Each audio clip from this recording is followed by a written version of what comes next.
నాయకులు ఆదినారాయణ గారికి, భద్రాచలం శాసనసభ్యులు తల్లం వెంకట్రావు గారికి, పినపాక శాసనసభ్యులు పాయం వెంకటేశ్వరరావు గారికి, ఇల్లెందు శాసనసభ్యులు కోరం కనకయ్య గారికి, కొత్తగూడెం శాసనసభ్యులు మిత్రులు కోనమనేని సాంబశివరావు గారికి, సత్తుపల్లి శాసనసభ్యురాలు సోదరిమణి మట్టా రాగమయ్య దయానంద్ గారికి, అదే రకంగా వైరా శాసనసభ్యులు మిత్రులు రామదాస్ నాయక్ గారికి, గౌరవ స్థానిక పార్లమెంటు సభ్యులు పెద్దలు రామ్సాయం రఘురామరెడ్డి గారికి, అదే రకంగా మహబాద్ పార్లమెంటు సభ్యులు పెద్దలు మిత్రులు మాజీ మంత్రివర్యులు బలరాం నాయక్ గారికి, వేదిక మీద ఉన్న వివిధ కార్పొరేషన్ నాయకులు, ముఖ్య నాయకులు, గౌరవ హౌసింగ్ బోర్డు సెక్రటరీ గారు గౌతమ్ గారికి,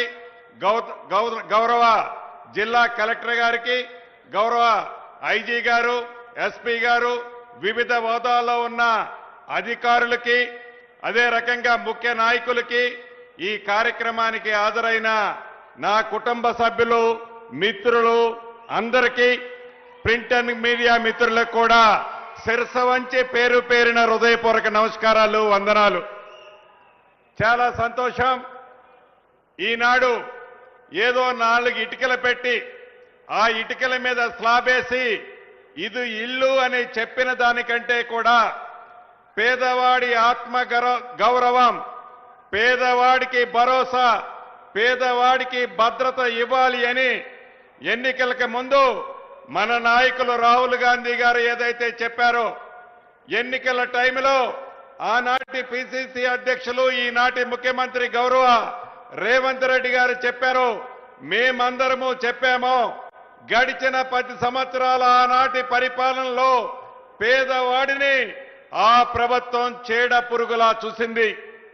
ఈ పేదోడు ప్రభుత్వం వచ్చిన తర్వాత పేదవాడి ఆత్మ గౌరవాన్ని కాపాడే దాంట్లో ఒక్క ఇందిరమ్మ ఇళ్లే కాదు, అనేక సంక్షేమ కార్యక్రమాలని రాష్ట్ర ఆర్థిక పరిస్థితి బాగలేకపోయినా పేదవాడికి ఏదైనా మంచి చేస్తే ఆ మంచి చేయటం వల్ల నాకేమి వస్తుంది, కమిషన్ రాదు కదా అని ఆనాటి ప్రభుత్వం అనుకుంటే, ఈ ప్రభుత్వం గౌరవ ముఖ్యమంత్రి రేవంత్ రెడ్డి గారి నాయకత్వంలోని మన ప్రభుత్వం పేదవాడే మనకి దేవుడితో సమానం, పేదవాడి ఆత్మ గౌరవాన్ని కాపాడటమే మన ప్రభుత్వం యొక్క లక్ష్యమని అన్ని కార్యక్రమాలని ఆర్థిక పరిస్థితులు సహకరించకపోయినా తల తాకట్టు పెట్టైనా అన్న మాట ప్రకారం ఒక్కొక్క కార్యక్రమాన్ని చేస్తూ, ఇక ఇందిరమ్మ ఇళ్ల విషయానికి వస్తే ఆనాటి 10 సంవత్సరాలలో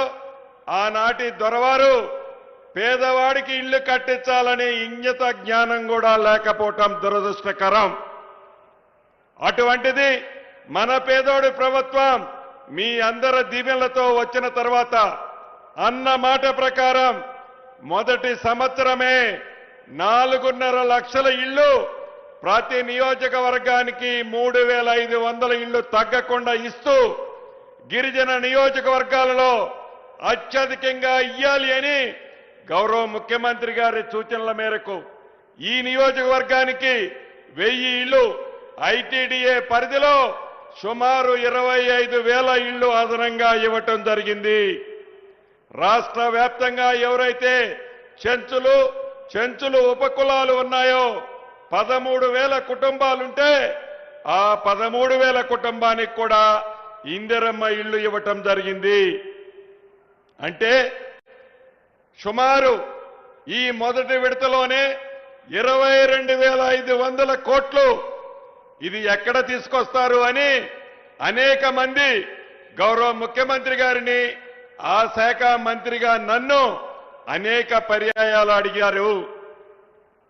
ఆనాడు 10 సంవత్సరాలు పరిపాలించిన పెద్దలు కూడా అనేక వేదికల మీద వీళ్ళు డబ్బులిచ్చే కావు, మాయమాటలు చెప్తారు, ఇళ్ళు ఇస్తామని చెప్పి మీకు డబ్బు ఎవరు అని పొంకరాలు పొంకారు ఆ 10 సంవత్సరాలు పరిపాలించిన ప్రబుద్ధులు. అయినా కూడా మనం మాటలతో కాకుండా చేతలతో పేదవాడి ఆత్మ గౌరవాన్ని కాపాడాలని గౌరవ ముఖ్యమంత్రి గారి సూచనల మేరకు ప్రతి సోమవారం నాడు ఏ లెవెల్లో కడితే ఆ లెవెల్లో ఇందిరమ్మ ఇళ్ళకి టింగ్ టింగ్ టింగ్ అంటూ హైదరాబాద్ లో ముఖ్యమంత్రి గారి ఆఫీసులో బటన్ నొక్కితే మీ ఖాతాల్లోకి డబ్బులు జమ అవుతున్నాయి. అది ఇందిరమ్మ ప్రభుత్వం అంటే 10 సంవత్సరాల కంటే ముందు మన ప్రభుత్వం ఉన్నప్పుడు ఆనాడు 10 సంవత్సరాలలో 23 లక్షల ఇళ్లు కట్టించిన చరిత్ర ఆనాటి మన ఇందిరమ్మ ప్రభుత్వాన్ని. ఇప్పుడు కూడా మళ్ళీ చెప్తున్నాం, ఇది ఒకసారి 4.5 లక్షలు ఇచ్చాం, ఇక కార్యక్రమం అయిపోయింది, మా దగ్గర డబ్బులు లేవు అని ఈ ప్రభుత్వం అనదు.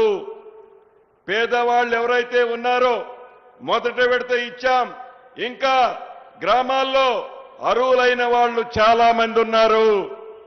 అర్హులైన ప్రతి పేదవాడికి తల తాకట్టు పెట్టైనా విడతల వారీగా ప్రతి పేదవాడి ఆత్మ గౌరవాన్ని కాపాడే విధంగా గౌరవ ముఖ్యమంత్రి రేవంత్ రెడ్డి గారి నాయకత్వంలోని మన ఇందిరమ్మ ప్రభుత్వం ప్రతి పేదవాడికి ఇందిరమ్మ ఇళ్లు ఇచ్చి తీరతామని కూడా ఈ వేదిక ద్వారా తెలియజేస్తున్నాను.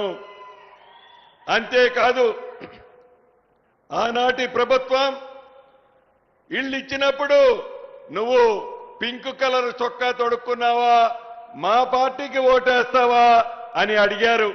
కానీ ఈనాడు మన ప్రభుత్వం నీది ఏ పార్టీ అని అడగల, నీది ఏ కులమని అడగల, నీది ఏ మతమని అడగల. చివరికి నీకిల్లిస్తే మా ఇందిరమ్మ పార్టీకి ఓటేస్తావా అని కూడా అడగం. అది మనసుల్లో ఉంటది. పేదవాడైన ప్రతి వాడికి, అర్హులైన వాళ్ళకి విడతల వారీగా ఇందిరమ్మ ఇళ్ళు ఇచ్చే బాధ్యత మన ప్రభుత్వాన్ని. మరొక్కసారి ఈ ఇందిరమ్మ ఇళ్ళ కార్యక్రమానికి ఆనాడు శంకుస్థాపన రూపంలో వచ్చింది. ఇదే భద్రాద్రిలో గౌరవ ముఖ్యమంత్రి రేవంత్ రెడ్డి గారు వచ్చారు. ఇదే భద్రాద్రి జిల్లాలో ఈనాడు గోప్రేషానికి కూడా వచ్చారు. మీ అందరి పక్షాన గౌరవ ముఖ్యమంత్రి గారికి మీ చప్పట్ల ద్వారా అభినందనలు, కృతజ్ఞతలు తెలియజేస్తున్నాను. ఇక సంక్షేమ కార్యక్రమాలకు వస్తే, ఇది గిరిజన ప్రాంతం. ఒక గిరిజన ప్రాంతమే కాదు, ఆడబిడ్డల్ని 1 కోటి మందిని కోటీశ్వరులు చేయాలని ఆనాడు డ్వాక్రా గ్రూపులకి 0 వడ్డీతో ఆ ప్రభుత్వం రుణాలే ఇవ్వల.